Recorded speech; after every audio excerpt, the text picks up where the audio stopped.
नमस्कार. आज दिनांक 23 फेब्रुवारी 2026 रोजी झालेल्या न्यायालयीन निर्णयाचा थोडक्यात आढावा आपण येथे घेणार आहोत.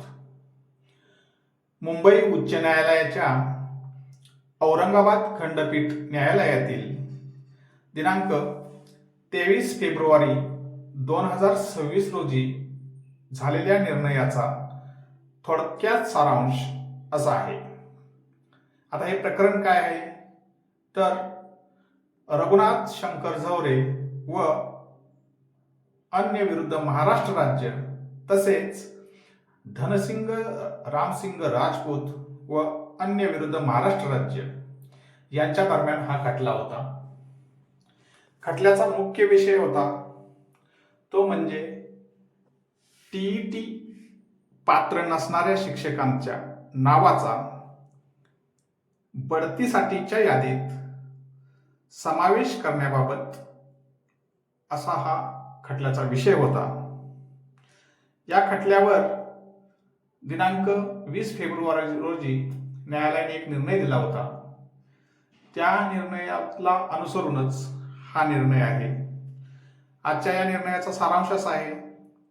अर्जदारांनी आपली नावे बढतीसाठीच्या शिक्षकांच्या यादीत समाविष्ट करण्याची मागणी केली होती. आधी 20 फेब्रुवारी 2026 रोजी दिलेल्या अंतरिम आदेशानुसार काही दिलासा मिळाला होता. म्हणजे सदर शिक्षकांची नावे पदोन्नतीच्या यादीत घेण्यासंदर्भात न्यायालयाने निर्णय दिला होता. मात्र नंतर समजले की नागपूर खंडपीठातील संबंधित प्रकरणात याचिकाकर्त्यांकडे टीईटी पात्रता म्हणजेच टीचर एलिजिबिलिटी टेस्ट पात्र होती, परंतु या प्रकरणातील अर्जदारांकडे ती नाही.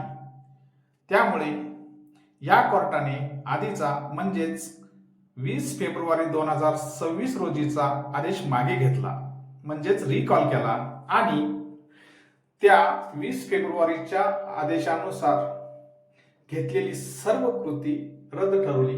म्हणजेच थोडक्यात तर पदोन्नतीसाठी टीईटी पात्र नसणाऱ्या शिक्षकांच्या नावांचा समावेश यादीमध्ये करण्याचा निर्णय होता तो रद्द ठरवला.